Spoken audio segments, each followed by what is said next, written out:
What's going on? It's Will, your certified range therapist, and today I'm doing a 4,000 round update on the Glock performance trigger. So I've had the trigger installed for a few months. I've shot it in IPSC, USPSA, and action steel matches. I also took it to a class as well as used it in practice a bunch. And kind of here's what I've found so far. So what are the pros? The pros are the break. So the break is shorter and crisper than any other trigger, honestly, for a Glock that I've tried. Not shocking considering it's a Glock, but it is vastly improved.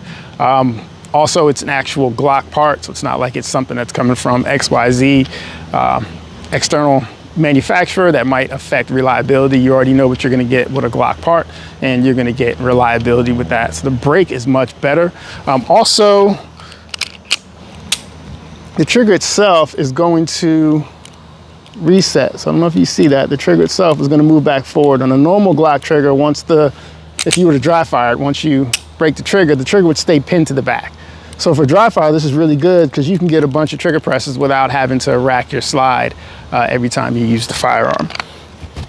So those two are really good pros. Also, it's only $99. So for $99, you get the shoe, you get the bar, you're also gonna get a housing, and then it comes with a dot connector. I swapped mine out, but I'll get into that a little bit later. So those three things are major pros in my opinion.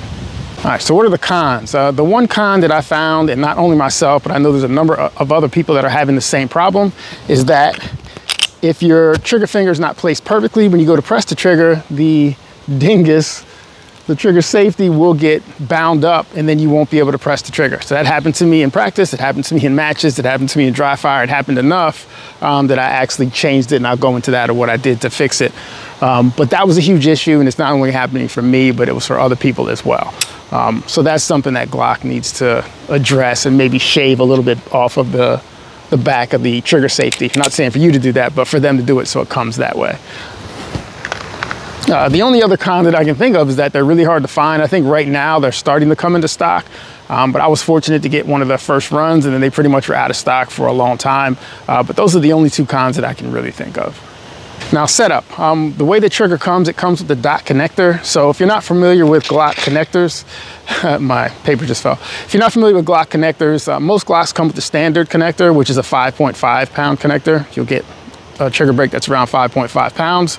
The next one that gives you a lighter break is the dot connector. So the dot connector is gonna have your trigger breaking somewhere around 5 pounds. What you're gonna give up for that weight is you're gonna get a trigger that's not quite as crisp. It's gonna be a little more creep.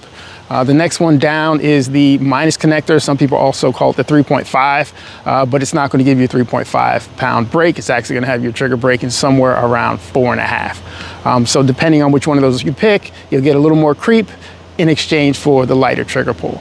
This came with the dot, which trigger was breaking right at 3.5.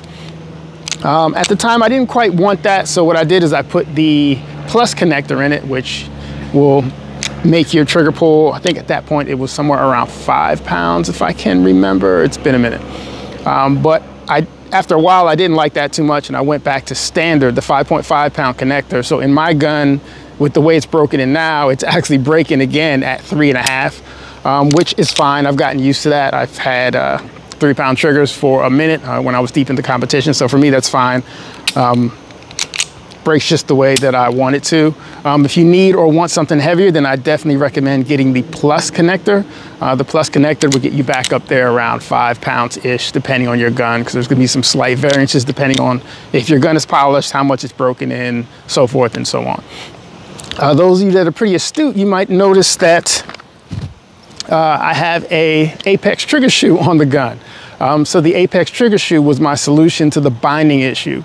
As soon as I took the Glock shoe off and put the Apex on, problem solved instantly. Not to mention the Apex shoe for me is the most comfortable one. I like the really broad face on it.